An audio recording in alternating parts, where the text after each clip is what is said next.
Alright guys, so this is going to be our follow-up video to our first video we did on why you shouldn't summon for Silverwolf. This is going to be a video on why you should summon for Silverwolf. So one thing I do want to say out of the gate, guys, I really don't think this banner has much value for it as far as the 4 stars on the banner are concerned. Asta, Serval, and Don Hung are alright. I think Asta is the best here you can get. The other ones just take too long to get up. But if you haven't watched that video already, make sure you go check that one out on why you shouldn't summon for Silverwolf.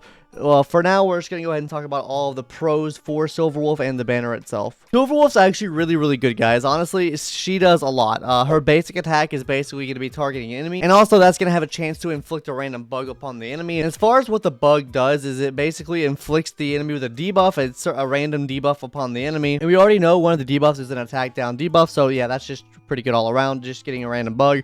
There is some RNG involved, but at least you're getting some type of debuff off with her normal attack. Now, talking about her skill is going to deal a certain amount of damage to an enemy, and also has a base chance to impose a weakness of a random ally's type on that target for 3 turns, and it's also going to be reducing that target's damage resistance to that weakness by 20%. Now, I don't think I need to say why this is so strong, guys, because it's going to be giving a weakness of a random of ally's type to that target for 3 turns, meaning if the enemy didn't have a weakness to Quantum, say, you could give them a weakness to Quantum. That, in fact, would give your Zila the opportunity to do big damage, because it is decreasing that damage resistance to that weakness by 20% as well. So it's just really all around pretty good. It does really high damage. I think this is going to be a really good supporting skill for your teams, and I think this will help clear Memory Chaos a lot quicker as well. Now, talking a little bit about the ultimate now, she's going to be doing quantum damage to an enemy. She's also going to be entangling the enemy, and for each debuff the enemy already has, is going to be an additional 18% increased damage upon that enemy up to 5 times.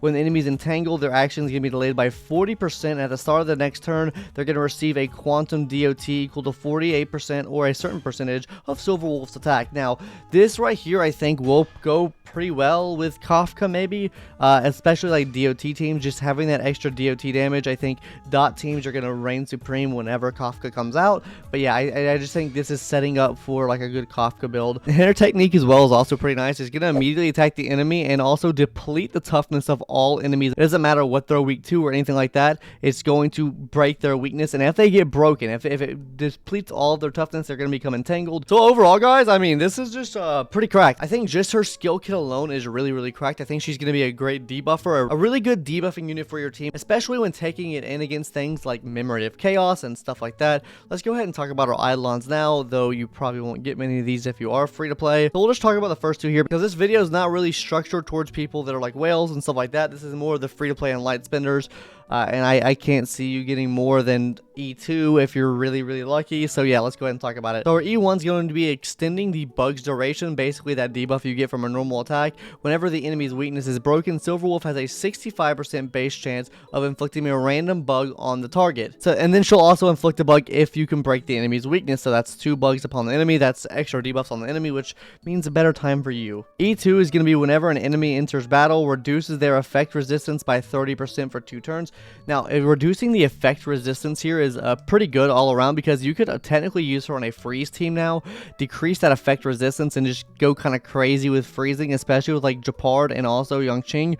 They're kind of crazy with the freezes, so I think this could help out with freeze teams a lot, and also DOT teams as well. And we'll just bring it up just because we can. E6 is really cracked. The duration of the weakness implanted on the enemy by skill has no turn limit. This is just really cracked, guys. I mean, you can just inflict whatever skill weakness on them for the whole battle, and that's just, yeah, ayo, that's just really cracked. Anyways, hopping into the game now, guys, we're really just going to talk about Asta now and her eidolons. You do get 1 Asta for free at the beginning of the game, so we're just basically going to talk about her E1, E2, which I think will be the most obtainable, and honestly, maybe the move you should be trying to summon for anyways is maybe trying to get E1, E2 if you're Asta, if you don't have that already. Honestly, all Asta's eidolons are really good, but I think E1 and E2 really stand out, especially if you don't have any dupes for her already. So her E1's basically going to deal damage 1 extra time for when she uses her skill. That means when she bounces her little flame thing on the enemies, it's going to deal damage 1 extra time.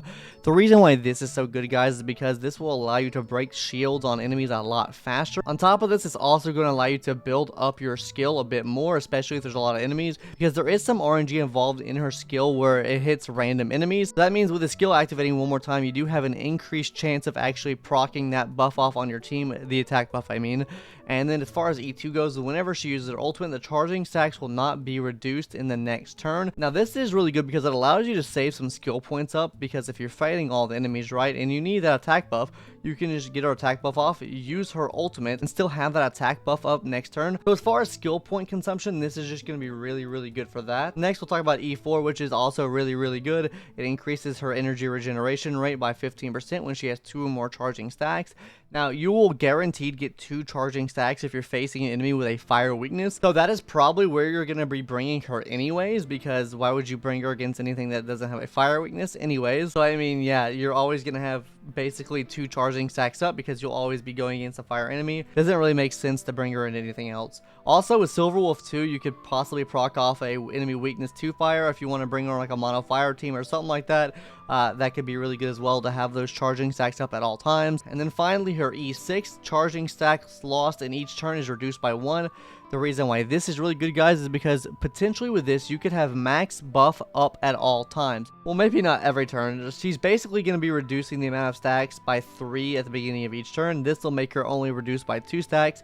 So if you do have 2 enemies on the field, you'll obviously keep that up if you want to keep using her skill. And then on top of that, using the ultimate will keep the stacks regardless.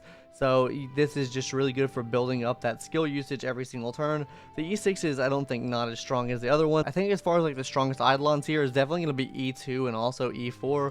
E1's pretty strong for breaking shields, but I think E2 and E4 are definitely the strongest ones here.